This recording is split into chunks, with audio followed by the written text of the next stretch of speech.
Power-TEC's Plas-TEC repair system enables the repair of cracks, deep scratches and rips in plastic bodywork.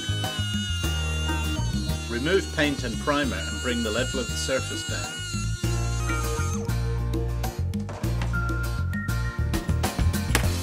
The Plas-TEC heat gun is electronically controlled.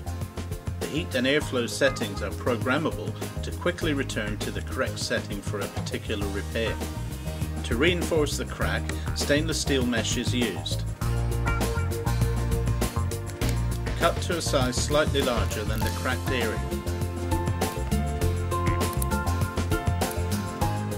The hot iron is used to heat the mesh and soften the plastic. As the mesh is pressed into the plastic, the melted material comes through the mesh and is smoothed over with the iron. To bring the surface level back up and to add strength, we use the welding filler rods to add material.